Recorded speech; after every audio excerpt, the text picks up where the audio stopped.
Hello friends, welcome to வெயில் ரோஜ் and crime diaries. யூஎஸ்ல இருக்க ஃப்ளோரிடாவில் பாம் பீச் கவுண்டிங்கிற மாதிரி ஒரு ஏரியா இருக்கு. அந்த ஏரியாவில் ஜெஃப் அண்ட் கேத்திங்கிற ஒரு தம்பதிகள் இருந்துட்டு வர்றாங்க. ஜெஃப் ஒரு ட்ரக் டிரைவராக வேலை பார்த்துட்டு இருக்காரு. டோ ட்ரக் டிரைவர், அதாவது இப்போ ரோட் சைடு ஏதாவது ஒரு வண்டி ரிப்பேர் ஆகி நிற்கிதுன்னா அதை டோ பண்ணி எடுத்துட்டு வருவாங்களே, அந்த டிரைவராக வேலை பார்த்துட்டு இருக்காரு. அவங்க மனைவி கேத்தி வால்கிரீன்கிற ஒரு ஃபார்மசி ஸ்டோர்ல வேலை பார்த்துட்டு இருக்காங்க. இந்த தம்பதிகளுக்கு இப்போ ரீசெண்டாக தான் திருமணம் நடந்தது. இவங்க காதலிச்சு திருமணம் பண்ணிக்கிறாங்க. ஸோ இவங்களை பொறுத்த வரைக்கும் காதலிச்சு ஆசைப்பட்ட நபரை திருமணம் பண்ணிக்கிட்டாங்க. ரெண்டு பேர்த்துக்கும் நல்ல வேலை இருக்குன்னு ஒரு சந்தோஷமான வாழ்க்கையை வாழ்ந்துட்டு இருக்காங்க. இவங்க ரெண்டு பேரோட ஒர்க்கிங் டைம் எப்படி இருக்குன்னா, கேத்திக்கு ஃபர்ஸ்ட் சாயங்காலம் ஒரு 4-4:30 ஒர்க்கு முடிஞ்சிடும். மேக்சிமம் 5 மணிக்குள்ள வீட்டுக்கு வந்துருவாங்க. பட் அவங்க கணவர் ஒரு 7-8 மணி ஆகும். இந்த மாதிரி தான் ஜூன் மாதம் 15ஆம் தேதி 2004 ஒரு நாள் சாயங்காலம் 7 மணிக்கு ஜெஃப்ங்கிற இந்த கணவர் வேலையை முடிச்சு வீட்டுக்கு வர்றாரு. வீட்டுக்கு வெளியில நிற்கும் போதே ஒரு மிகப்பெரிய வித்தியாசத்தை உணர்றாரு. வீட்டோட முன்கதவுகள் திறக்கப்பட்டிருக்கு. அதுவே அவருக்கு பயங்கர அதிர்ச்சியா இருக்கு. அவங்க மனைவி எப்ப வீட்டுக்கு வந்தாலும் தனியா இருக்கும்போது முன்கதவை திறந்து வச்சிருக்க மாட்டாங்க. அப்படி பதட்டமா அந்த முன்கதவை திறந்துட்டு ஜெஃப் என்ன பண்றாரு, தன்னோட மனைவியோட பேரை சொல்லிட்டு வீட்டுக்குள்ள போகும்போது அந்த வீட்டில் இருக்கிற லிவிங் ரூம்ல இவர் பார்த்த காட்சி இவரோட இருதயத்தை ஒரு செகண்ட் ஃப்ரீஸ் ஆகுற மாதிரி ஒரு மிகப்பெரிய வலியை உணர்றாரு. அதாவது அவங்க மனைவி கேத்தி அங்க இருக்கிற லிவிங் ரூம்ல ரத்த வெள்ளத்துல இருக்காங்க. அவங்க உடம்புல பலவிதமான காயம் இருக்கு. அவங்க படுத்துட்டு இருக்க அந்த லிவிங் ரூம்ல சீலிங்ல கிட்டத்தட்ட ஒரு 10 அடி உயரம் உள்ள சீலிங்ல ரத்தம் தெரிச்சிருக்கு. அவங்க உடல் எங்க கண்டுபிடிக்கப்பட்டதோ அதை சுத்தி நாலாபுறமும் இருக்கிற செவத்திலையும் எல்லா இடத்திலையும் ரத்த கரையா இருக்கு. இவர் உடனே பதட்டமா தன்னோட மனைவியை பக்கத்துல போய் பார்க்கும்போது அவங்க ஆல்ரெடி மரணம் அடைஞ்சிருக்காங்கிறத இவரால் உணர முடியுது. பதட்டம் அடைஞ்ச இந்த செஃப் என்ன பண்றாரு, 911க்கு கால் பண்றாரு. இவர் ரொம்ப பதட்டமா கால் பண்றாரு. ஈவன் அந்த போன்லயே கதறி அழுக ஆரம்பிக்கிறாரு. அடுத்த ஒரு ½ அன் அவருக்குள்ளே பாராமெட்ரிக் டீம், போலீஸ் டிபார்ட்மெண்ட் எல்லாருமே கிரைம் சீனுக்கு வராங்க. ஃபர்ஸ்ட் இந்த கேத்தியை தான் செக் பண்றாங்க. பட் அவங்க உடம்ப செக் பண்ணி பார்க்கும்போது அவங்க இறந்து போய் சில மணி நேரம் இருக்கலாம்ங்கிற மாதிரி சொல்றாங்க. கிரைம் சீனை ஃபுல்லா போலீஸ் ஃபர்ஸ்ட் செக் பண்ணி பார்க்கும்போது எந்த விதமான ஃபோர்ஸ் என்ட்ரியும் இல்ல. தட் மீன்ஸ் கேத்தியை கொலை பண்ண அந்த கொலைகாரன் கண்டிப்பா இவங்களுக்கு தெரிஞ்ச நபரா தான் இருக்கும். அவங்களோட மரணம் எப்படி நிகழ்ந்திருக்குன்னா, அவங்க தலையில ஒரு கடினமான ஆப்ஜெக்டை வச்சு தாக்கியிருக்காங்க. அதை பார்க்கும்போது இனிஷியலா ஒரு இரும்பு ராடை வச்சு தாக்குனதுக்குரிய தடயம் கிடைக்குது. ஈவன் தலையில மட்டுமல்ல உடம்புலையும் பல இடங்கள்ல கேத்தியை தாக்கியிருக்காங்க. அந்த இரும்பு ராடுல முன்பகுதி ஹெக்ஸகன் ஷேப்ல இருக்கிற மாதிரி தெரியுது. பிகாஸ் அந்த மாதிரி ஒரு ஷேப்பை இவங்களோட கன்னத்துல ஃபீல் பண்றாங்க. ஒட்டுமொத்தத்துல இவங்களோட மரணம் எப்படி நிகழ்ந்திருக்குன்னா, பிளண்ட் ஃபோர்ஸ் ட்ராமா. தலையில அடிச்சிருக்காங்க. அளவுக்கு அதிகமான ரத்த போக்கு ஏற்பட்டதுனால தான் இவங்களோட மரணம் நிகழ்ந்திருக்கு. பட் இந்த கிரைம் சீன்ல கொலை பண்றதுக்காக பயன்படுத்தப்பட்ட அந்த இரும்பு ராடை போலீஸால கண்டுபிடிக்க முடியல. அதை எல்லாத்தையும் தாண்டி போலீஸ் கண்டுபிடிக்கிற மிக முக்கியமான தடயம் என்னன்னா, கேத்தி அண்ட் ஜெஃப்ங்கிற இந்த தம்பதிகள் மொத்தம் 3 நாய் வளர்த்துட்டு வந்திருக்காங்க. ஸோ கேத்தி கொலை செய்யப்படுறப்போ அந்த 3 நாயும் இந்த வீட்டுக்குள்ளதான் இருந்திருக்கு. ஸோ இவங்களை கொலை பண்ண அந்த கொலைகாரன் கேத்தியை தாக்க முயற்சி பண்ணும்போது அவங்களோட டாக்கு இவங்களை காப்பாத்துறதுக்காக முயற்சி பண்ணிருக்கு. ஸோ தட் மீன்ஸ் வந்த கொலைகாரனை அது கடிக்க முயற்சி பண்ணிருக்கலாம். அப்போ அந்த கொலைகாரன் கேத்தியை எதை வச்சு கொலை பண்ணானோ அதே ஆயுதத்தை வச்சு இந்த 3 நாயில 2 நாயை கடுமையா தாக்கியிருக்கான். பட் அதுல ஒரே ஒரு நாய் மட்டும் டிஸ்டர்ப் ஆகாம தனியா ரூம்ல அடைக்கப்பட்டிருக்கு. மற்ற 2 நாய்க்கும் கடுமையான காயம் ஏற்பட்டிருக்கு. பட் லக்கிலி அந்த டாக் இன்னும் உயிரோட தான் இருக்கு. இந்த எவிடன்ஸ் தவிர வேற எந்த ஒரு ஸ்ட்ராங்கான எவிடன்ஸுமே கிரைம் சீன்ல கிடைக்கல. இப்ப போலீஸ் என்ன பண்றாங்க, பொதுமக்கள் உதவியை நாடி போறாங்க. அதாவது கேத்தி இருக்கிற அந்த ஏரியால சந்தேகப்படும்படியா ஏதாவது ஒரு நபர் 2-3 நாள் அந்த பக்கம் சுத்திட்டு இருந்தாரா, இல்ல கேத்தி கொலை செய்யப்பட்டப்போ யாராவது இந்த ஏரியால வந்தாங்களா அப்படிங்கிற தகவலை கலெக்ட் பண்றதுக்காக ஒரு ஃபிளையர் நோட்டீஸ் அடிச்சு பொதுமக்கள் கிட்ட டிஸ்ட்ரிபியூட் பண்றாங்க. ஸோ உங்களுக்கு ஏதாவது தகவல் தெரிஞ்சிச்சுன்னா நீங்க உடனே போலீஸ் டிபார்ட்மெண்ட்டை கான்டாக்ட் பண்ணுங்க. அதை எல்லாத்தையும் தாண்டி கேத்தியோட உடலை பிரேத பரிசோதனை பண்ண டாக்டர் என்ன கண்டுபிடிக்கிறாங்கன்னா, இவங்களை கொலை பண்ண அந்த கொலைகாரன் இவங்க கிட்ட தவறா நடக்கல அப்படிங்கிறது தெரிய வருது. அதை எல்லாத்தையும் தாண்டி இவங்களோட மரணம் எப்ப நிகழ்ந்திருக்கலாம்னா, சாயங்காலம் 4:30 மணிலேருந்து 5 மணிக்குள்ள நிகழ்ந்திருக்கு. தட் மீன்ஸ் கேத்தி எப்போ அவங்க வேலையை முடிச்சிட்டு வீட்டுக்குள்ள வந்தாங்களோ வீட்டுக்குள்ள வந்த அடுத்த நிமிடமே கொலைகாரன் அவங்கள தாக்கி கொலை பண்ணியிருக்கான். சரி, என்ன காரணமா இருக்கும், எதுக்காக கேத்தியை கொலை பண்ணணும் அவங்க குடும்பத்துக்கு யாராவது எதிரி இருக்காங்களா, இல்ல கேத்திக்கு யாராவது எதிரி இருக்காங்களான்னு அவங்க கணவர்கிட்ட கேட்குறாங்க. அவர் எங்களுக்கு அந்த மாதிரி எந்த விதமான எதிரியும் இல்லைங்கிறாரு. அப்ப என்ன காரணத்துக்காண்டி கொலை செய்யப்பட்டிருக்கலாம், மோட்டிவ் என்னவா இருக்கலாம்? ராபரி, மேபி அவங்க வீட்டுக்குள்ள யாரோ ஒரு நபர் கொள்ளையடிக்க வந்திருக்கலாம், அப்ப இவங்க அதற்கு எதிர்ப்பு தெரிவிச்சிருக்கலாம், அப்ப கேத்தியை கொலை பண்ணிருக்கலாம். இந்த மாதிரி ராபரிக்கு ஏதாவது தடயம் இருக்கான்னு போலீஸ் அந்த வீடு ஃபுல்லா செக் பண்ணி பார்க்கறாங்க. அந்த வீட்டுக்குள்ள கபோர்ட், நிறைய டிராயர் எல்லாத்தையுமே அந்த கொலைகாரன் ஓபன் பண்ண முயற்சி பண்ணிருக்கான். பட் அந்த வீட்டுக்குள்ள இருந்து எந்த விதமான பொருளையும் அவன் திருடிட்டு போலன்னு தெரியுது. பட் அவங்க கணவர் என்ன சொல்றாரு அப்படின்னா, கேத்தி அவங்களோட காதுல விலையுயர்ந்த வைரத்தோடு போட்டிருந்தாங்க, அந்த தோடு மிஸ் ஆயிருக்குங்கிற மாதிரி அவங்க கணவர் சொல்றாரு. தட் மீன்ஸ் இவங்களை கொலை பண்ண அந்த கொலைகாரன் கொலை பண்ணி முடிச்சதுக்கு அப்புறம் அவங்க காதுல இருக்க அந்த வைரத்தோட திருடிட்டு போயிருக்கலாங்கிற மாதிரி, இதுக்கு மேபி ராபரியும் ஒரு காரணமா இருக்கலாங்கிற மாதிரி தான் போலீஸ் திங்க் பண்றாங்க. எந்த ஒரு கொலை வழக்கிலையும் கொலை செய்யப்பட்ட விக்டிமோட உடலை ஃபர்ஸ்ட் யாரு பாக்குறாங்களோ அவங்க தான் ஆட்டோமேட்டிக்கா நம்பர் 1 சஸ்பெக்டா வருவாங்க. அதுவும் அவங்க ஸ்பௌஸே இந்த உடம்ப கண்டுபிடிச்சா இவங்க தான் அந்த கொலையை பண்ணிருக்கிறதுக்கு வாய்ப்பு இருக்குன்னு போலீஸ் கிட்டத்தட்ட முடிவே பண்ணிடுவாங்க. இந்த கேஸை பொறுத்த வரைக்கும் அவங்க கணவரை கூப்பிட்டு விசாரிக்கிறாங்க. அவர் என்ன சொல்றாரு, சார் நான் என்னோட டியூட்டி முடியவே 6 மணி ஆகும், நான் 6 மணி வரைக்கும் ஆபீஸ்ல தான் இருந்தேன், நீங்க வேணா என்னோட ஒர்க் லொகேஷன்ல போய் கேட்டு பார்த்துக்கோங்கிற மாதிரி சொல்றாங்க. இப்போ போலீஸும் அவரோட ஒர்க் லொகேஷனுக்கு போறாங்க. அங்க அவர் கூட வேலை பார்த்த நிறைய கோவொர்க்கர் சொல்றாங்க, எஸ் சார் அவர் சொல்றது கரெக்ட் தான், இன்னைக்கு வேலைக்கு வந்தாரு, அவருக்கு நிறைய வேலை இருந்தது, அவர் 6 மணி வரைக்கும் ஆபீஸ்ல தான் இருந்தாருங்கிற மாதிரி சொல்றாங்க. இப்போ போலீஸை பொறுத்த வரைக்கும் அவங்க கணவர் செஃப் இந்த கொலையை பண்ணிருக்க வாய்ப்பு இல்லைங்கிற மாதிரி தான் திங்க் பண்றாங்க. அப்போ அவங்க கணவர் இந்த கொலையை பண்ணலைன்னா ராபரியும் ஒரு 100% மோட்டிவா நம்மளால எடுத்துக்க முடியாது. பிகாஸ் வீட்டில் இருக்க நிறைய பொருட்களை அவன் திருடிட்டு போல. உண்மையிலேயே ஒருத்தர் ராபரிக்காக பண்ணா தோட மட்டுமல்ல எல்லா பொருளையும் திருடிட்டு போயிருப்பான். அப்போ போலீஸுக்கு பலவிதமான கொஸ்டின் முன் வந்து நிக்குது.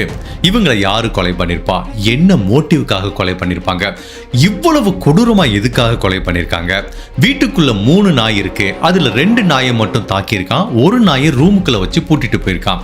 இப்படிங்கிற மாதிரி பலவிதமான கேள்விகள் போலீஸுக்கு முன் வந்து நிக்குது. ஒரு கணவன் மனைவி சந்தோஷமா ஒரு வீட்டில் வாழ்ந்துட்டு இருக்கும்போது திடீர்னு எந்தவித மோட்டிவும் இல்லாம ஒரு மனைவி கொலை செய்யப்பட்டிருக்காங்க. ஸோ கேத்தி கொலை செய்யப்படுறதுக்கு என்ன காரணம் இருக்கு, இதுக்கு பின்னாடி என்ன மர்மங்கள் ஒளிஞ்சிட்டு இருக்கு, கேத்தியை யாரு கொலை பண்ணா அப்படிங்கிற பலவித குழப்பங்களும் திருப்பங்களும் நிறைஞ்ச யூஎஸ்ல இருக்க புளோரிடால நடந்த ஒரு வித்தியாசமான ட்ரூ கிரைம் கேஸ் தான் இன்னைக்கு நம்ம இந்த வீடியோல பார்க்க போறோம். அப்படி கேத்தியை யாரு கொலை பண்ணாங்கங்கறத நம்ம தெரிஞ்சுக்கிறதுக்கு முன்னாடி உங்க டைம் 2 செகண்ட்ஸ் எனக்காக ஸ்பெண்ட் பண்ணி என்னோட வீடியோஸ் உங்களுக்கு பிடிச்சிருந்துச்சுன்னா லைக் பண்ணிட்டு கமெண்ட் பண்ணுங்க. இன்கேஸ் என்னோட சேனலை இது வரைக்கும் நீங்க சப்ஸ்கிரைப் பண்ணாம பார்த்தீங்கன்னா மறக்காம சப்ஸ்கிரைப் பண்ணி என்ன சப்போர்ட் பண்ணுங்க. நீங்க கொடுக்கிற ஒவ்வொரு லைக்கும் சப்ஸ்கிரிப்ஷனும் கமெண்ட்டும் மட்டும்தான் நம்ம சேனலை அடுத்த லெவலுக்கு எடுத்துட்டு போறதுக்கு பேருதவியா இருக்கும். ஸோ மறக்காம லைக் பண்ணிட்டு இந்த வீடியோவை கண்டினியூ பண்ணுங்க. கண்டிப்பா நீங்க யாருமே எதிர்பார்க்காத பலவித ட்விஸ்ட் உங்களுக்காக காத்துட்டு இருக்கு. ஜெனரலா போலீஸ் ஒரு கிரைம் சீனை ப்ராசஸ் பண்ணி முடிச்சதுக்கு அப்புறம் கூட திரும்ப ஒரு 2-3 டைம் அந்த கிரைம் சீனை விசிட் பண்ணுவாங்க. ஸோ இனிஷியல் அந்த கிரைம் சீனை ப்ராசஸ் பண்ணி முடிச்சு ஒரு வாரம் இருக்கும், போலீஸ் திரும்ப அந்த கிரைம் சீனை ப்ராசஸ் பண்ண வராங்க. அப்படி போலீஸ் ரொம்ப ஒரு சீரியஸா அந்த கிரைம் சீனை ஃபுல்லா ஏதாவது தடயம் கிடைக்குமான்னு செக் பண்ணி பார்த்துட்டு இருக்கும்போது திடீர்னு ஒரு பெண்மணி உள்ள வராங்க. அந்த பெண்மணி என்ன சொல்றாங்கன்னா தன்னோட பேர் ஜோய்ஸ் அப்படிங்கிற மாதிரி அறிமுகப்படுத்திக்கிறாங்க. இப்போ போலீஸ் சொல்றாங்க, இங்க பாருமா நாங்க கிரைம் சீன் ப்ராசஸ் பண்ணிட்டு இருக்கோம், இங்கெல்லாம் வரக்கூடாது, இங்க ஒரு கிரைம் நடந்திருக்குங்கிற மாதிரி சொல்றாங்க. அப்ப அந்த பெண்மணி என்ன சொல்றாங்கன்னா, இல்ல சார் எனக்கு தெரியும், அந்த கிரைமை பத்தி கேள்விப்பட்டிருக்கேன், கொலை செய்யப்பட்ட பெண்மணியோட கணவர் இருக்கார்ல செஃப், அவரும் நானும் காதலர்கள், நாங்க கூடிய விரைவில் திருமணம் பண்ணிக்க போறோங்கிற மாதிரி சொல்றாங்க. இது போலீஸுக்கு முற்றிலும் வித்தியாசமான ஒரு தகவலா இருக்கு. இதுவரைக்கும் இந்த கணவருக்கு ஒரு காதலி இருக்காங்கிறது அவங்களுக்கு தெரியல. சரி உங்க காதலை பத்தி டீட்டெயிலா சொல்லுங்க அப்படிங்கிற மாதிரி இந்த ஜோய்ஸ்ங்கிற பெண்ணு கிட்ட போலீஸ் போட்டு வாங்குறாங்க. அப்ப அந்த பெண்மணி என்ன சொல்றாங்கன்னா, சார் பல நாள் நாங்க காதலிச்சிட்டு இருந்தோம், அவர் திருமணம் பண்ணிக்கிட்டாருன்னு கூட எனக்கு தெரியும், நாங்க ஏற்கனவே இவர் மனைவியை விட்டு வர்றேன்னு சொல்லிட்டாரு, நாங்கள் திருமணம் பண்ணிக்கிறதா பிளான்ல தான் சார் இருக்கோம், பட் அப்போ எதிர்பாராத விதமாக அவங்க மனைவி இறந்து போயிட்டாங்க, இது உண்மையிலேயே எனக்கே அதிர்ச்சியா இருக்கு, ஸோ நான் செஃப்பை பார்த்து ஆறுதல் சொல்லலான்னு இங்கே வந்தேங்கிற மாதிரி இவங்க சொல்றாங்க. இதுவரைக்கும் இந்த கேஸ்ல எந்த சஸ்பெக்ட்டுமே இல்லாம போலீஸ் திணறிட்டு இருக்கும்போது அப்படி வாண்டடா வடிவேல் சொல்ற மாதிரி நானும் ரவுடி தான் ஒரு பொண்ணு வாலண்டியரா வந்து மாட்டுது. இப்போ ஆட்டோமேட்டிக்கா இந்த காதலி ஜோய்ஸ்ங்கிற பெண்மணி நம்பர் 1 சஸ்பெக்டா வர்றாங்க. இப்போ இந்த செஃப்ங்கிற நபர்கிட்ட போய் விசாரிக்கிறாங்க. சார், உங்களுக்கு ஒரு காதலி இருக்காமே, அதை பத்தி நீங்க எங்களுக்கு சொல்லவே இல்லையே அப்படிங்கிற மாதிரி கேட்கிறாங்க. அப்ப அவர் என்ன சொல்றாரு, சார் ஜோய்ஸ்ங்கிறவங்க என்னோட காதலி தான், பட் இப்போ நான் காதலிக்கல, அவங்க என்னோட முன்னாள் காதலி. திருமணத்துக்கு முன்னாடி அவங்கள காதலிச்சே நாங்க பிரேக்கப் ஆயிட்டோம், பட் அவங்க சொல்ற மாதிரி நாங்க திருமணம் பண்ணிக்கிற மாதிரிலாம் ஐடியால இல்லைங்கிற மாதிரி இவர் சொல்றாரு. அப்ப ஜோய்ஸ்ங்கிற காதலி சொல்ற அந்த ஸ்டேட்மெண்ட்டும் இந்த செஃப்ங்கிற கணவர் சொல்ற இந்த ஸ்டேட்மெண்ட்டும் முன்னுக்கு பின் முரணா இருக்கிறதுனால இப்போ முதல் டைம் போலீஸுக்கு கொலை செய்யப்பட்ட அந்த கேத்தியோட கணவர் மேல ஒரு சந்தேகம் வருது, அவங்க காதலி மேலையும் ஒரு சந்தேகம் வருது. இதுவரைக்கும் இந்த கணவர் செஃப்ங்கிற நபர் ஒரு நல்லவர் மாதிரி தெரிஞ்சிட்டு இருந்தா கூட இப்ப ஜோய்ஸ்ங்கிற இந்த பெண்மணி உள்ள வந்ததுக்கு அப்புறம் அவங்க கணவர் மேல போலீஸுக்கு சந்தேகம் வருது. அப்ப அவரை பத்தி பேக்ரவுண்ட் செக் பண்ணி பார்க்கும்போது அவருக்கு நிறைய பெண்களோட திருமணத்துக்கு அப்புறம் கூட தொடர்பு இருக்கிறது தெரிய வருது. ஜோய்ஸ்ங்கிறவங்க ஒரு பெண், அப்புறம் லிசாங்கிற இன்னொரு பக்கத்து வீட்டு பெண்ணோட அவருக்கு தொடர்பு இருந்திருக்கு. அப்ப ரீசெண்டா நடந்த ஒரு இன்சிடென்ட் பத்தி கேள்விப்படுறாங்க. அதாவது கேத்தி கொலை செய்யப்படுறதுக்கு ஒரு வாரத்துக்கு முன்னாடி அந்த லிசாங்கிற பெண்மணியோட கணவர் ரேமண்ட்ங்கிற நபர் வீட்டுல இல்லாதப்போ இவர் அந்த பொண்ணை பார்க்க போயிருக்காரு. 2 பேரும் உடல் ரீதியான தொடர்புல இருக்கும்போது அவங்க கணவர் வந்துடுறாரு. அப்படி கதவை திறந்து வந்து பார்க்கிறாரு, தன்னோட மனைவி இன்னொரு ஆண் கூட இருக்கும்போது உடனே இந்த செஃப் மேல கோபம் வந்து அவனை அடிக்கிறதுக்காக போறாரு. அவன் தப்பிச்சு ஓடிட்டான். பட் அதுக்கப்புறம் ரேமண்ட்ங்கிற அந்த நபர் என்ன பண்றாரு, இந்த செஃப்க்கு போன் பண்ணி என்ன சொல்றாரு, டே நீ இனிமேல் என் மனைவி கிட்ட வச்சுக்கிட்டேன்னு வச்சுக்கோவேன், உன்னை உயிரோட விட மாட்டேன், உன்னை சுட்டு தள்ளிடுவேங்கிற மாதிரி ஒரு வாரத்துக்கு முன்னாடி தான் கொலை மிரட்டல் விட்டுருக்காரு. ஸோ மேபி இந்த செஃப் மேல இருக்க கோபத்தினால அவங்க மனைவியை அவரோட காதலி அந்த லிசாங்கிற பெண்மணியோட கணவர் ரேமன் கொலை பண்ணிட்டாரோ அப்படிங்கிற ஒரு சந்தேகம் கூட வந்து இப்போ அந்த லிசாங்கிற பெண்மணியும் அவங்க கணவரையும் விசாரணை கூட்டிட்டு வராங்க.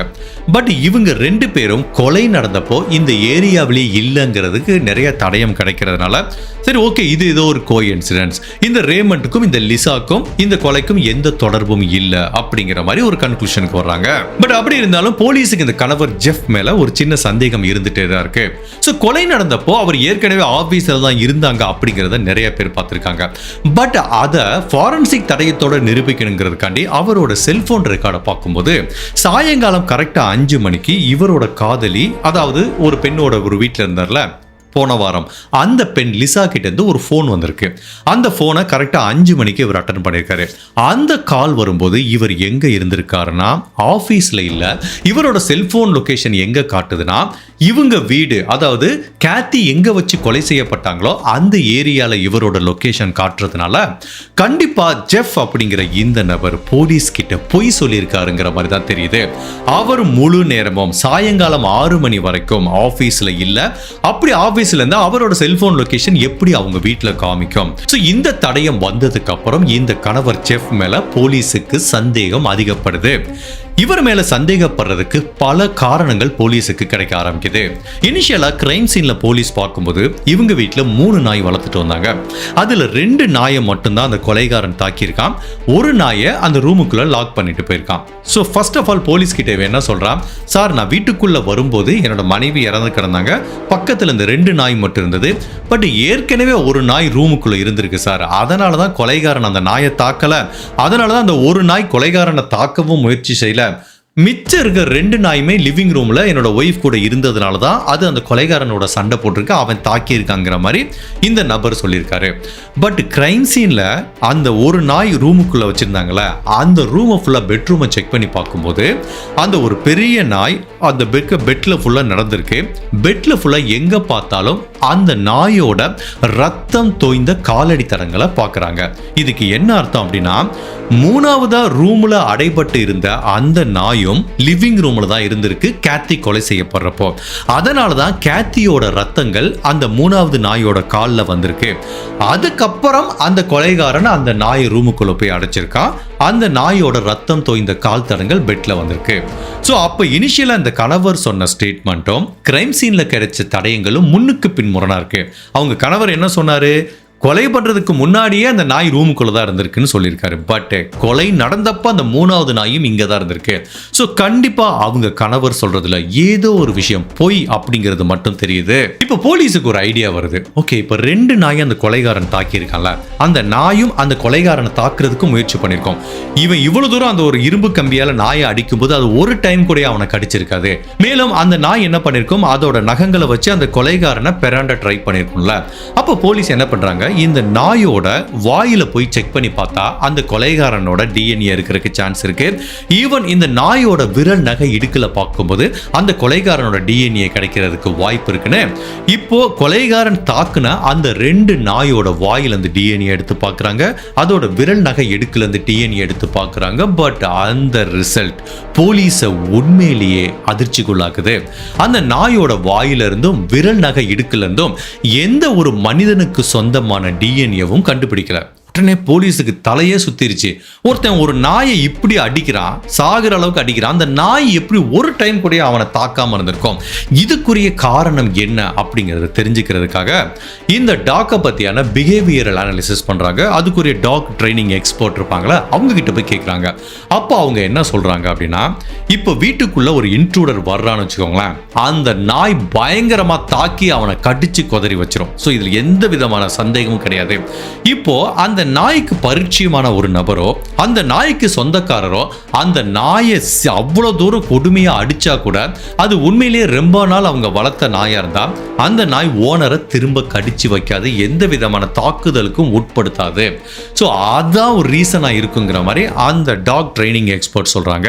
அப்போ போலீஸ் என்ன மாதிரி ஒரு கன்க்ளூஷனுக்கு வர்றாங்கன்னா, ஓகே, இந்த 2 நாய் அந்த கொலைகாரன் அடிச்சா கூட அவனை திரும்ப ஒரு டைம் கூட அந்த நாய் கடிச்சு வைக்கலனா அந்த கொலைகாரன் கண்டிப்பா இந்த நாய்க்கு தெரிஞ்சவனா இருக்கும், பரிச்சயமான ஒரு நபரா இருக்கும். அதுதான் மெயின் காரணம் அப்படிங்கிற மாதிரி ஒரு கன்க்ளூஷனுக்கு வர்றாங்க. இப்ப கிடைச்ச எல்லா தடயங்களையும் வச்சு பார்க்கும்போது கேத்தியை கொலை பண்ணது 3வது நபரா இருக்கிறதுக்கு வாய்ப்பு இல்ல. அவங்க கணவர் ஜெஃப் அப்படிங்கிற அந்த நபர் தான் கொலை பண்ணிருக்கிறதுக்கு சான்ஸ் இருக்குங்கிற மாதிரி போலீஸ் திங்க் பண்றாங்க. பட் கொலை பண்ணாரு அப்படின்னா அதுக்குரிய மோட்டிவ் என்ன? அவருக்கு ஏற்கனவே 2-3 பெண்களோட அஃபையர் இருக்கு. பட் அது மட்டும் ஒரு மோட்டிவா நம்ம எடுத்துக்க முடியுமா அப்படின்னு பார்த்தா கண்டிப்பா கிடையாது. இப்போ இந்த கணவரோட ஃபினான்ஷியல் பேக்ரவுண்ட் ஃபுல்லா செக் பண்ணி பார்க்கறாங்க. அப்படி செக் பண்ணி பார்க்கும்போது இவர் ஏற்கனவே ட்ரக் டிரைவரா வேலை பார்த்துட்டு இருக்காரு. அதுக்கு முன்னாடி ஒரு கம்பெனில வேலை பார்த்திருக்காரு. அங்க வேலை பார்க்கும்போது கிட்டத்தட்ட $30,000 பணத்தை கையாடல் பண்ணியிருக்காரு. அதை கண்டுபிடிச்சிருக்காங்க. அதுக்கு ஒரு கேஸ் போட்டிருக்காங்க. அப்ப கோர்ட்ல என்ன தீர்ப்பு சொல்றாங்கன்னா, இந்த 30,000 பணத்தை நீ கையாடல் பண்ணல, அதை அந்த கம்பெனி கொடுத்துரு, எக்ஸ்ட்ரா ஒரு 20,000 ஃபைன் கட்டிரு அந்த கம்பெனிக்குங்கிற மாதிரி சொல்றாங்க. பட் எக்ஸ்ட்ரா 20,000 ஒரு ட்ரக் டிரைவருக்கு வந்து ஒரு பெரிய அமௌண்ட். உண்மையிலேயே அந்த 20,000 அமௌண்ட்டை அந்த கம்பெனிக்கு ரீபே பண்ண முடியாம இவர் பயங்கரமான கடன்ல இருந்திருக்காரு. பிளஸ் இவர் வேலை பார்க்குற அந்த ட்ரக் கம்பெனிலையும் சரியா இவருக்கு சம்பளம் கொடுக்கலங்கிறதுனால இவர் ஏற்கனவே நிறைய பணப்பிரச்சனையில இருந்திருக்காருங்கிற மாதிரி தெரியுது. பணப்பிரச்சனையும் இருக்கு, இவருக்கு 2-3 பெண்களோட அஃபையரும் இருக்கு. அப்ப இதுக்கு யாரு இடைஞ்சலா இருப்பா? அவங்க மனைவி இடைஞ்சலா இருக்கிறதுக்கு வாய்ப்பு இருக்கு. இடைஞ்சலா இருந்த ஒரு காரணத்துக்காண்டி மனைவியை கொலை பண்ணியிருப்பாரா அப்படின்னு பார்க்கும்போது இன்னொரு விஷயத்தையும் கண்டுபிடிக்கிறாங்க. இந்த கேத்தியோட பேர்ல அவங்க கணவர் இவங்க இறந்து போறதுக்கு சில மாதங்களுக்கு முன்னாடி $30,000 லைஃப் இன்சூரன்ஸ் பாலிசி எடுத்து வச்சிருக்காரு. இப்போ உங்க மனைவி கொலை செய்யப்பட்டிருக்காங்க. இந்த $30,000 பணத்தையும் அவங்க கணவர் கிளைம் பண்ணிருக்காரு. சோ சூப்பர் பிளானா இருக்கு. 30,000 கிளைம் பண்ணிருக்காரு. 20,000 பணத்தை அந்த கம்பெனிக்கு ரீபே பண்ணிடலாம். மிச்சம் $10,000 இருக்கு. அதுக்கப்புறம் இப்ப நம்ம இஷ்டப்பட்ட காதலியோட ஜாலியா இருக்கலாம். இதுதான் மோட்டிவா இருக்கலாம்ங்கிறது போலீஸோட அனுமானம். ஜெனரலா ஒரு மனைவி கொலை செய்யப்படுறாங்க, கணவர் இன்சூரன்ஸ் பாலிசி அந்த பணத்தை கலெக்ட் பண்றாரு அப்படிங்கிற ஒரு காரணத்துக்காண்டி அவர் தான் கொலை பண்ணிருப்பாருன்னு சொல்ல முடியாது. இதுவரைக்கும் நம்ம பார்த்தது எல்லாமே சர்க்கம்ஸ்டான்ஷியல் எவிடன்ஸ். அவங்க கணவர் 5 மணிக்கு வீட்டில் இருந்தாரு, அதுக்காக கொலை பண்ணிருப்பாரா? இந்த டாக் 2 டாக் அவரை கடிச்சு வைக்கல, ஒரு டாக் ரூமுக்குள்ள அடைச்சு வச்சாங்க, அதுல ரத்தம் வந்து, இது எல்லாமே சர்க்கம்ஸ்டான்ஷியல் எவிடன்ஸ். இதை வச்சு அவங்க கணவர் தான் கொலை பண்ணிருப்பாரு அப்படிங்கிறத உறுதியா சொல்ல முடியாது. கோர்ட்டுக்கு எடுத்துட்டு போனா இந்த கேஸ் நிக்காது. அப்ப என்ன நிரூபிக்கணும்? கொலை நடந்தப்போ அவர் இந்த கிரைம் சீன்ல இருந்தாரு அப்படிங்கிறத நிரூபிக்கணும். அதை எப்படி நிரூபிக்கணுங்கிற மாதிரி தான் போலீஸ் திங்க் பண்றாங்க. அதுக்கு என்ன பண்றாங்கன்னா, இவர் கடைசியா எப்போ அந்த கொலை நடந்தப்போ என்ன ட்ரெஸ் போட்டிருந்தாரோ அந்த ட்ரெஸ் ஃபுல்லா எவிடன்ஸை வாங்கிக்கிறாங்க. இவர் ஒரு டிஷர்ட் போட்டிருக்காரு, ஒரு ஜீன்ஸ் போட்டிருக்காரு, பிளாக் கலர்ல ஒரு ஷூஸ் போட்டிருக்காரு. இது மூணையுமே ஃபாரன்சிக் எடுத்து டெஸ்ட் பண்றாங்க. ஃபர்ஸ்ட் அவர் டிஷர்ட்டை பார்க்குறாங்க, ஒரு சின்ன டிராப் ஆஃப் பிளட் கூட இல்லை, ஸோ ரிஜெக்டட். அதுக்கப்புறம் அவரோட பிளாக் கலர் ஷூவை டெஸ்ட் பண்ணி பார்க்குறாங்க, அதுலேயும் எந்த விதமான ரத்த கரையும் இல்லை. அதுக்கப்புறம் ப்ளூ கலர்ல ஒரு ஜீன்ஸ் போட்டிருக்காரு, அதையும் எடுத்து பார்க்குறாங்க, அதுலேயும் எந்த விதமான ரத்த கரையும் இல்லை. அப்போ ஃபாரன்சிக் எக்ஸ்பர்ட் என்ன ஃபீல் பண்றாங்கன்னா, இந்த டிஷர்ட் வந்து லைட் கலர், இதுல ரத்தம் இருந்தா நம்ம வெறும் கண்ணில் ஈஸியாக தெரிஞ்சிடும். ஸோ இதில் ரத்தம் இல்லை. அவரோட பிளாக் கலர் ஷூலையும் ரத்தம் இல்லை. பட் இந்த ப்ளூ கலர் ஜீன்ஸை நாங்கள் கொஞ்சம் லேபில் வச்சு டெஸ்ட் பண்ணி பார்க்கலான்னு அவங்க மைக்ரோஸ்கோப்பு கீழே வச்சு டெஸ்ட் பண்ணி பார்க்குறாங்க. கிட்டத்தட்ட ஒரு 50-60 டைம் ஜூம் பண்ணி பார்க்கும்போது இவரோட ஜீன்ஸ்ல ஒரு 2-3 ரத்த கரைகளை கண்டுபிடிக்கிறாங்க. இப்போ அந்த ரத்த கரைகள் எப்படி இருக்குன்னா, ஜீன்ஸ்ல எப்படி இருக்கும், நிறைய ஃபைபர் மெட்டீரியல் இருக்கும்ல, அந்த ஃபைபர் மெட்டீரியலுக்கு உள்ள இந்த ரத்த கரைகள் போயிருக்கு. அதாவது ரொம்ப டீப்பா போயிருக்கு. தட் மீன்ஸ் அந்த ரத்த கரைகள் இந்த ஜீன்ஸ்ல எப்படி வந்தது அப்படிங்கிறதா இது எவ்வளவு டீப்பா போயிருக்கு அப்படிங்கிற அந்த விஷயம் சொல்லுது. நம்ம நிறைய கேஸ்ல பார்த்துருப்போம், பிளட் ஸ்பேட்டர் அப்படிங்கிற மாதிரி ஒரு கான்செப்ட் இருக்கு. அதாவது இப்போ ஒருத்தன் ஒரு கம்பி வச்சு ஒருத்தவங்க தலையில அடிக்கும் போது ரத்தம் தெரிக்கும். இப்படி செவத்துல தெரிக்குதுன்னா அந்த செவத்துல இருக்க ரத்த கரையை வச்சு தலையில எவ்வளவு ஃபோர்ஸா எவ்வளவு கடினமான ஆப்ஜெக்டை வச்சு தாக்கி இருக்காங்க அப்படிங்கிறத கண்டுபிடிக்கலாம். தட் மீன்ஸ் இந்த ரத்த கரை எப்படி வந்தது, தலையில அடிச்சதுனால வந்துச்சு. இன்னொன்று இருக்கும் பாத்தீங்களா, ரத்தம் வந்து டிரான்ஸ்பர் ஆகும். ஃபார் எக்ஸாம்பிள், இப்போ ஒரு விக்டிம் வந்து இறந்து கிடக்காங்க, அவங்க கணவர் வர்றாரு, ஐயோ என் மனைவி இறந்து போயிருக்காங்கன்னு சொல்லிட்டு இப்படி தூக்கி பார்க்குறாருன்னு வச்சுக்கோங்களேன். அவங்க மனைவியோட உடம்புல ஏற்கனவே ரத்தம் இருந்துச்சுன்னா அந்த ரத்தம் என்ன ஆகும், இவரோட உடம்புல அந்த ஷர்ட்ல வந்து டிரான்ஸ்பர் ஆகும். இந்த மாதிரி கூட ரத்தம் அவரோட ஜீன்ஸ் பேண்ட்டுக்கு வந்திருக்கிறதுக்கு வாய்ப்பு இருக்கு. இந்த ஸ்பேட்டர்ல வந்து 2 விதமான ஸ்பேட்டர் இருக்கு. ஒன்னு வந்து டிரான்ஸ்பர் ஸ்பேட்டர், அதாவது இப்போ இந்த கேஸ்ல மாதிரி அந்த ஒய்ஃப் இறந்து கிடக்காங்க, அவங்க கணவர் தூக்கும் போது அந்த ரத்தம் இவரோட ஷர்ட்டுக்கு வருது இல்ல ஜீன்ஸுக்கு வருது. இது வந்து டிரான்ஸ்பர் ஸ்பேட்டர், இதை ஈஸியா கண்டுபிடிச்சிடலாம். பட் இன்னொன்னு இம்பாக்ட் ஸ்பேட்டர் இருக்கு. அந்த மாதிரி ஸ்பேட்டர் எப்போ வரும் அப்படின்னா, இப்படி ஓங்கி தலையில அடிக்கும் போது அந்த ரத்தம் தெரிச்சு வரும்ல, அந்த மாதிரி ஸ்பேட்டர் தான் இவரோட ஜீன்ஸ் பேண்ட்ல இருந்திருக்கு. அதனாலதான் ஜீன்ஸ்ல இருக்க ஃபைபர் மெட்டீரியலுக்கு உள்ள கூட அந்த ரத்த கரை போயிருக்கு. ஃபார் எக்ஸாம்பிள், இது ஒரு நார்மல் டிரான்ஸ்பர் பேட்டரா இருந்தா அந்த ஃபைபர் மெட்டீரியலுக்கு மேலதான் அந்த ரத்தம் இருந்திருக்கும். பட் அந்த ரத்தம் வந்து இம்பாக்ட் ஸ்பேட்டர்ல என்ன ஆகுது, ஃபாஸ்டா வருது. அப்படி ஃபாஸ்டா வரும்போது அந்த ஜீன்ஸுக்குள்ள இருக்க ஃபைபர் மெட்டீரியலுக்குள்ள போயிருக்கு. ஸோ இப்போ அது என்ன மாதிரி ஸ்பேட்டர்ல அந்த ரத்தம் வந்திருக்குன்னு தெரியுது. தட் மீன்ஸ் இந்த கிரைம் நடந்தப்போ இவர் இங்கே தான் இருந்திருக்காருன்னு தெரியுது. இப்போ அந்த ரத்த கரை எடுத்து டிஎன்ஏ டெஸ்ட் பண்ணி பார்க்கும்போது சந்தேகமே இல்லை, அது கொலை செய்யப்பட்ட கேத்திக்கு சொந்தமான ரத்தம்னு தெரியுது. ஸோ ஆப்வியஸ்லி இது அவங்களுக்கு சொந்தமான ரத்தம். அந்த பிளட் ஸ்பேட்டர் எல்லாத்தையும் வச்சு பார்க்கும்போது ஸோ கண்டிப்பா கேத்தியை அவங்க கணவர் தான் கொலை பண்ணியிருப்பாரு அப்படிங்கிறது போலீஸுக்கு இப்போ அறிவியல் ரீதியாக நிரூபிக்கப்படுது. இப்போ எந்த ஜீன்ஸை போலீஸ் செக் பண்ணாங்களோ, இப்போ அந்த ஜீன்ஸோட பேக்கெட்ல போலீஸ் பார்க்கும்போது அதுக்குள்ள காணாம போன கேத்தியோட அந்த இயர்ரிங் தோடு கிடைக்குது. பட் ஏற்கனவே ஒரு போலீஸ் கிட்ட என்ன சொல்லியிருந்தாரு, யாரோ ஒருத்தவங்க கொலை பண்ணிட்டாங்க, அந்த வைரத்தோட திருடிட்டு போயிட்டாங்கிற மாதிரி சொல்லியிருக்காரு. பட் அதே தோடு இப்போ அவரோட ஜீன்ஸ் பேக்கெட்ல இருந்ததுனால இவர் மேபி அவங்கள கொலை பண்ணி இது ஒரு ராபரி மாதிரி செட் பண்றதுக்காக இந்த நாடகத்தை பண்ணியிருக்கலாங்கிற மாதிரி இதையும் ஒரு முக்கியமான தடயமா போலீஸ் கலெக்ட் பண்ணிக்கிறாங்க. எந்த ஒரு கிரைம் கேஸ்லயும் கொலை பண்றதுக்காக பயன்படுத்தப்பட்ட அந்த வெப்பனை கண்டுபிடிச்சா அது ஒரு முக்கியமான தடயமா பார்க்கப்படும். ஈவன் சில கேஸ்ல அந்த கொலைக்காக பயன்படுத்தப்பட்ட ஆயுதத்தை கண்டுபிடிக்கலனா அந்த வழக்கு ட்ரையல்ல கூட தோத்து போறதுக்கு சான்ஸ் இருக்கு. இப்போ ஒரு இரும்பு கம்பியை வச்சு தாக்கியிருக்கான், அது முன்னாடி ஹெக்ஸகன் ஷேப்ல இருக்கு. இதுதான் போலீஸுக்கு தெரியற விஷயம். இப்போ அந்த கொலைக்காக பயன்படுத்தப்பட்ட ஆயுதத்தை போலீஸ் தேடிட்டு இருக்கும்போது இந்த இன்சிடென்ட் நடந்த சில மாதங்கள் கழித்து இந்த நபர், அதாவது இந்த கணவர் வந்து எந்த ஒரு ஆபீஸ்ல வேலை பார்க்கிறாரோ, ட்ரக் கம்பெனில வேலை பார்க்கிறாரோ, அந்த ட்ரக் கம்பெனியோட மாடியில ஒரு வாட்டர் டேங்க் இருக்கு. அந்த வாட்டர் டேங்க் ஏதோ லீக் ஆகுது அப்படிங்கிற மாதிரி ஒரு பிளம்பர் வந்து ஒர்க் பண்ணிட்டு இருக்காரு. அப்போ அந்த வாட்டர் டேங்க் பக்கத்துல ஒரு ராடை பார்க்குறாரு. அந்த ராடு எதுக்காக பயன்படுத்துறோம்னா, கார்ல ஏதாவது டயர் பஞ்சர் ஆச்சுன்னா அதை மாத்துறதுக்காக பயன்படுத்துற ஒரு ஸ்டெப்னி, ஒரு இரும்பு ராட்.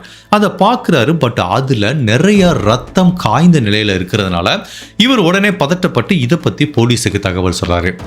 இது இந்த கணவர் வேலை பார்க்குற ஆபீஸோட மாடியில கண்டுபிடிச்சதுனால இது ஒரு முக்கியமான தடயம். இப்போ போலீஸ் உடனே அந்த இரும்பு ராடை எடுத்துட்டு போறாங்க. அதுல இருக்கிற ரத்தத்தை டெஸ்ட் பண்ணி பார்க்குறாங்க. அந்த டிஎன்ஏ கேத்திக்கு சொந்தமானதுன்னு தெரியுது. பிளஸ் அந்த இரும்பு கம்பியில முன்னாடி ஹெக்ஸகன் ஷேப் ஷேப் இருக்குல்ல, அதே மாதிரி கேத்தியோட கன்னத்திலையும் ஒரு ஹெக்ஸாகன் ஷேப் கண்டுபிடிச்சாங்க. இந்த ரெண்டையும் ஒப்பிட்டு பார்க்குறாங்க. அது ரெண்டும் மேட்ச் ஆகிறதுனால இப்போ இந்த கணவர் ஒர்க் பண்ற ஆபீஸோட மொட்டை மாடியில கண்டுபிடிக்கப்பட்ட அந்த இரும்பு கம்பியால தான் இவங்க கொலை செய்யப்பட்டிருக்காங்க அப்படிங்கறதும் உறுதி செய்யப்படுது. சோ இந்த தடயங்கள் எல்லாத்தையும் வச்சு பார்க்கும்போது கண்டிப்பா இந்த கணவர் தான் கொலை பண்ணிருப்பாரு. மோட்டிவ் கிளியரா இருக்கு. இன்சூரன்ஸ் மணி இவரோட கடனை அடைக்கிறதுக்கு இவங்களை கொலை பண்ணிட்டா காதலியோட ஜாலியா இருக்கலாம், ஜோய்ஸ்ங்கிற அந்த பெண்ணோட. சோ இதுதான் இந்த கேஸுக்கு மோட்டிவ் அப்படிங்கிற மாதிரி திங்க் பண்ணி ஃபைனலா கேத்தியை கொலை பண்ண குற்றத்துக்காக அவங்க கணவரை போலீஸ் அரெஸ்ட் பண்றாங்க. அப்படி அரெஸ்ட் பண்ணும்போது போலீஸ் இன்னொரு வித்தியாசமான விஷயத்தை கண்டுபிடிக்கிறாங்க. இந்த கணவன் மனைவிக்குள்ள நிறைய பிரச்சனை இருக்கு. இவங்க ஏற்கனவே 2-3 டைம் செப்பரேட் ஆயிருக்காங்க. அதாவது லீகலா டிவோர்ஸ் வாங்கல, கணவன் மனைவிக்குள்ள சண்டை ஏற்பட்டு பல வருடங்கள் பிரிஞ்சு வாழ்ந்திருக்காங்க, அப்புறம் சேர்ந்திருக்காங்க, பிரிஞ்சிருக்காங்க, சேர்ந்திருக்காங்க. தட் மீன்ஸ் கேத்திக்கு நல்லாவே தெரிஞ்சிருக்கு இவன் நிறைய பெண்களோட தொடர்புல இருக்கான், இவன் கூட இனிமேல் ஒரு வாழ்க்கையை வாழ்றது வேஸ்ட்னு பிரிஞ்சு போயிருக்காங்க. இவன் எப்படியோ சமாதானப்படுத்தி அவங்களை கூட்டிட்டு வந்திருக்கான், திரும்பவும் கண்டுபிடிச்சிருக்காங்க, பிரிஞ்சு போயிருக்காங்க, அப்புறம் கூட்டிட்டு வந்திருக்காங்க. சோ இதுல இருந்து இவங்க ரிலேஷன்ஷிப் எப்படி ஒரு ஃப்ரெஜைலா இருந்திருக்குங்கிறத போலீஸால யூகிக்க முடியுது. ஃபைனலா ஜெஃப் அப்படிங்கிற இந்த நபரை அரெஸ்ட் பண்ணி அவர்கிட்ட விசாரணை பண்றாங்க. இப்போ அவருக்கு அகைன்ஸ்டா நிறைய ஃபாரன்சிக் தடயங்கள் இருக்கிறதுனால இப்போ வேற வழியே இல்லாம இந்த கிரைமை நான் தான் பண்ணேன் அப்படிங்கறத அவர் கன்ஃபெஷன் பண்ணிக்கிறாரு. அப்போ அவர் என்ன சொல்றாரு அப்படின்னா, சார் நீங்க சொல்ற மாதிரி மோட்டிவ் கரெக்ட் தான், இன்சூரன்ஸ் மணிக்காண்டி தான் என்னோட மனைவியை கொலை பண்ணேன். பட் ஆக்சுவலா அந்த கொலையை இவர் எப்படி பண்ணியிருக்காருன்னா, சாயங்காலம் ஒரு 4 மணிக்கு ஆஃபீஸில் இருந்திருக்காரு. இவருக்கு நல்லாவே தெரியும் 4:30 மணிக்கு அவங்க மனைவி வீட்டுக்கு வந்திருப்பாங்க. ஸோ இவர் ஆஃபீஸில் இருக்கிற மாதிரி ஒரு பிம்பத்தை உருவாக்குறதுக்காக இவர் ஒரு காரை அப்போதான் ஒரு டிரைவ் பண்ணி ஒரு காரை எடுத்துகிட்டு வந்திருக்காரு. அப்போது அங்கே இருக்கிற எம்ப்ளாயி கிட்ட அவர் என்ன சொல்லியிருக்காருன்னா, இந்த வண்டியில் டீசல் சுத்தமாக இல்லை, நான் போய் டீசல் போட்டுட்டு வந்துடுறேன்னு சொல்லி அந்த ஒரு கேப்பை பயன்படுத்திட்டு நேராக இவர் ஆஃபீஸ்லேருந்து ஒரு காரை எடுத்துகிட்டு இவங்க வீட்டுக்கு வந்திருக்காரு. அவங்க மனைவி வர்றதுக்கு முன்னாடியே இவர் வீட்டுக்குள்ளே வெயிட் பண்ணிட்டு இருந்திருக்காரு, கையில் ஒரு இரும்பு ராடோட. அவங்க மனைவி வந்த அடுத்த செகண்டை தலையில் அடித்து அவங்கள கொலை பண்ணிடுறாரு. அப்படி இவர் தலையில் அடித்து கொலை பண்ணும்போது தான் இந்த வீட்டுக்குள்ளே இருக்கிற 3 நாய்களும் பயங்கரமாக கன்ஃபியூஸ் ஆகி குறைச்சி சண்டை போட ஆரம்பிக்குது. பட் எல்லாருமே இனிஷியலாக என்ன நினச்சிட்டு இருந்தாங்க, இந்த நாய் கொலைகாரனை தாக்குச்சு அப்படிங்கிற மாதிரி நினைக்கிறாங்க. பட் ஆக்சுவலாக இவங்க வீட்டில் வளர்த்த 3 நாயுமே இந்த கணவரை தாக்கலை. இந்த 3 நாயில் 2 நாய் இவங்க மனைவி வளர்த்துட்டு இருக்கிறது, ஒரு நாய் இவர் வளர்த்துட்டு இருக்கிறது. ஸோ இவர் வளர்த்துட்டு இருக்க நாய் அமைதியாக இருக்கு. பிகாஸ் கேத்தியை தான் இவர் கொலை பண்ணியிருக்காரு. அந்த நாய் ஒன்றுமே புரியாமல் கன்ஃபியூஷனில் இருக்கு. பட் கேத்தி வளர்த்த 2 நாயும் என்ன பண்ணுதுன்னா கன்ஃபியூஷன் ஆகுது, இதுக்கு எப்படி தடுக்கிறதுன்னு தெரியல. அதனால அந்த 2 நாயுமே இந்த கணவரை அட்டாக் பண்ணாம அந்த 2 நாய்க்குள்ளேயே சண்டை போட்டிருக்கு. ஈவன் இப்போ இவர் கணவர் வளர்க்குற நாயும் இந்த கேத்தி வளர்க்குற நாய் கூட போய் சண்டை போடுது. ஒட்டுமொத்தத்தில் இந்த 3 நாயும் சண்டை போட்டுட்டு இருக்கும்போது கேத்தி வளர்த்த அந்த 2 நாய் ரொம்ப ட்ரபிள் பண்ணுது. அதனால இவர் கோபத்தில் என்ன பண்றாரு, இந்த நாய் ரொம்ப கத்துனா காட்டி கொடுத்துருன்னு இவர் கையில வச்சிருக்க அதே ராடால அந்த நாயையும் தாக்க ஆரம்பிக்கிறாரு. இப்ப இவர் வளர்த்த அந்த இன்னொரு நாயை என்ன பண்ணிருக்காரு, ரூமுக்குள்ள போய் லாக் பண்ணி வச்சிருக்காரு. பட் அதுக்கு முன்னாடியே கேத்தி கொலை செய்யப்பட்டிருக்காங்க. அங்க இருக்கிற ரத்தங்கள் எல்லாத்தையும் இவர் வளர்த்த நாய் காலில் மிதிச்சிருக்கு. அதனாலதான் அந்த பெட்ல ஃபுல்லா இந்த நாயோட ரத்தம் தோய்ந்த கரைகளை கண்டுபிடிச்சிருக்காங்க. ஸோ இப்போ போலீஸு கிளியரா புரியுது எதுக்காக நாயோட வாயில கொலைகாரனோட டிஎன்ஏ இல்லை, நாயோட விரல் நகை இடுக்கல கொலைகாரனோட டிஎன்ஏ இல்லைன்ட்டு. ஸோ இப்போ மனைவியை கொலை பண்ணி முடிச்சதுக்கு அப்புறம் இவன் வீட்டை அப்படி சும்மா லாக் பண்ணிட்டு திரும்ப அதே வண்டி எடுத்துட்டு ஆஃபீஸுக்கு வர்றான். திரும்ப ஆஃபீஸ்லேருந்து 6:30 கிளம்பி வீட்டுக்கு வர்றான். ஒன்றுமே தெரியாத மாதிரி வீட்டுக்குள்ளே வர்றான். தன்னோட மனைவி இறந்து கிடக்காங்கன்னு 911க்கு கால் பண்ணி பயங்கரமாக அழுது புலம்பி ஒரு நாடகம் போட்டிருக்கான். இப்போ இந்த ஜெஃபுக்கு அகெயின்ஸ்டா நிறைய தடயங்கள் இருக்கிறதுனால தன்னோட மனைவி கேத்தியை இவன் தான் கொலை பண்ணான் அப்படிங்கிற மாதிரி உறுதி செய்யப்பட்டு அமெரிக்கா நீதிமன்றத்தில் இந்த ஜெஃப் குற்றவாளிங்கிற மாதிரி உறுதி செய்யப்பட்டு 2006ஆம் வருஷம் அவனுக்கு பரோல்ல வெளிவர முடியாத மாதிரி ஆயுள் தண்டனை கொடுக்குறாங்க. அவன் லைஃப் ஃபுல்லா இனிமேல் ஜெயில தான் இருக்கணும். இந்த கேஸை பத்தி நான் என்ன ஃபீல் பண்றேன்னா, உண்மையிலே ஃபாரன்சிக் டீம் ரொம்ப சூப்பரா ஒர்க் பண்ணிருக்காங்க. ஒரு வழக்கை எப்படி அப்ரோச் பண்ணணும், அந்த வழக்குல என்ன மோட்டிவ்ங்கிறத எப்படி கிராக் பண்ணணும். ஈவன் இந்த வழக்கை பொறுத்த வரைக்கும் அந்த டாக்கை ஒரு எவிடன்ஸா வச்சு அவங்க அனலைஸ் பண்ணாங்க பாத்தீங்களா. அந்த டாக்கை கொலைகாரன் தாக்கியிருக்கான். அப்ப கொலைகாரனோட டிஎன்ஏ அந்த டாக்கு கிட்ட இருக்கிறதுக்கு வாய்ப்பு இருக்குன்னு தேடுறாங்க. அப்ப டிஎன்ஏ இல்லைன்னா என்ன அர்த்தம், உடனே ஓகே இப்போ டிஎன்ஏ இல்லைன்னா அந்த டாக் ஒருத்தனை தாக்கவே இல்லைன்னா அப்போ அந்த கொலைகாரன் அந்த டாக்குக்கு தெரிஞ்சவனா ஒருத்தனா இருப்பான். அப்போ அந்த கணவர் தான் இதை பண்ணியிருக்கிறதுக்கு வாய்ப்பு இருக்கு அப்படிங்கிற மாதிரி ஒரு கன்க்ளூஷனுக்கு வந்தாங்க. மேலும் கொலை நடந்தப்போ இவன் ஆஃபீஸில் இல்லை, அந்த வீட்டில் தான் இருந்தான் அப்படிங்கிறத அந்த ஃபோன் ரெக்கார்டை வச்சு கண்டுபிடிச்சது. ப்ளஸ் இவனோட மோட்டிவ், அவங்களுக்குள்ள இந்த ரிலேஷன்ஷிப், இவனுக்கு இருக்கிற நிறைய ஃபினான்ஷியல் ப்ராப்ளம், ப்ளஸ் இவங்க மனைவியோட மரணத்துக்கு அப்புறம் இவன் கலெக்ட் பண்ண இன்சூரன்ஸ் மணி, இது எல்லாத்தையும் தாண்டி நம்ம வெறும் கண்ணில் பார்க்கும்போது எந்த விதமான தடயங்கள் அவனோட டிஷர்ட்லேயோ ஷூல இல்லாமல் இருந்தால் கூட அவனோட ஜீன்ஸில் இருந்த தடயத்தை ஃபாரன்சிக் எக்ஸ்பர்ட் சூப்பராக கண்டுபிடிச்சிருக்காங்க. ஆக்சுவலாக இவன் என்ன பண்ணியிருக்கானா, இந்த கிரைம் பண்ணி முடிச்சதுக்கு அப்புறம் இவனோட டிஷர்ட்டையும் ஷூஸையும் மாற்றி அது ரெண்டையுமே டிஸ்போஸ் பண்ணியிருக்கான். பட் இவன் ஜீன்ஸை இவன் ஜஸ்ட் வெறும் கண்ணில் பார்க்கும்போது அதில் எங்கேயுமே ரத்தம் இல்லை அப்படிங்கிற மாதிரி நினச்சிருக்கான். பட் அவனையும் தெரியாமல் ஒரு சின்ன 2-3 ட்ராப் ஆஃப் பிளட் வந்து அந்த ஜீன்ஸில் வந்திருக்கு. அதனால தான் இந்த வழக்கு அறிவியல் ஆதாரத்தோட நிரூபிக்கப்பட்டிருக்கு. இவன் என்னதான் ரொம்ப பெரிய கிளவராக இந்த கொலையை பண்ண நினைச்சா கூட அவங்களோட 2 தோடையும் காணோன்னு போலீஸ் கிட்ட சொல்லியிருக்கான். அதை ரெண்டையுமே இவன் ஜீன்ஸ் பாக்கெட்டில் வச்சிருந்தது, இவன் ஷர்ட்டையும் ஷூவையும் மாத்தினவன் ஜீன்ஸை மாத்தாம விட்டது அப்படிங்கிற மாதிரி பலவிதமான மிஸ்டேக் பண்ணதுனால தான் போலீஸ் கிட்ட மாட்டிருக்கான். இதை பார்க்கும்போது நம்ம எல்லாத்துக்கும் தோணும், அப்போ நம்ம தப்பு பண்ணுறவங்களுக்கு ஏதாவது கைட் பண்ணுறோமா அப்படின்னு. அப்படி கிடையாது. நீ எவ்வளவு திறமையான குற்றவாளியாக இருந்தாலும், எப்படி பிளான் பண்ணாலும் கண்டிப்பாக ஒன்னையும் அறியாமல் ஒரு மிஸ்டேக்கை விட்டுட்டு போவ. அந்த மிஸ்டேக் மூலமாக நீ அரெஸ்ட் பண்ணுறதுக்கு சான்ஸ் இருக்குது. ஸோ அதனால் க்ரைம் பண்ணுறதுக்கு முன்னாடி 10 டைம் நீங்கள் யோசிங்க. என்ன தான் பர்ஃபெக்டாக ஒரு க்ரைமை எக்ஸிக்யூட் பண்ணிட்டோங்கிற மாதிரி நீங்கள் நினச்சா கூட உங்களையும் அறியாமல் ஒரு தடயம் கண்டிப்பாக போலீஸுக்கு விட்டுட்டு போவீங்க. ஈவன் நான் நேற்று கூட ஒரு கேஸ் போட்டிருந்தேன். ஒருத்தர் கொலை பண்ணிட்டு 20 வருஷம் தலைமறைவாக இருப்பார். அவர் என்னதான் இப்போ இருக்க டிஜிட்டல் டெக்னாலஜிலேருந்து தப்பிச்சிருந்தா கூட அவங்க மனைவி போட்ட கொரோனா வேக்சினேஷனால் அவர் மாட்டியிருப்பார். ஆக்சுவலி மேபி அவர் பக்கம் நியாயம் இருந்தால் கூட கொலை தான். ஸோ எந்த கிரைம் பண்ணுறதுக்கு முன்னாடியும் 2 டைம் யோசிச்சுக்கோங்க. கண்டிப்பாக போலீஸில் மாற்றுறதுக்கு நிறையவே சான்ஸ் இருக்குது. இந்த ஃபாரன்சிக் கேஸை பற்றி உங்களோட கருத்தை மறக்காமல் இந்த வீடியோவில் பதிவு பண்ணுங்கள். இந்த மாதிரி அனதர் கேஸில் உங்களை சந்திக்கிறேன். Till then, stay safe, take care. Bye.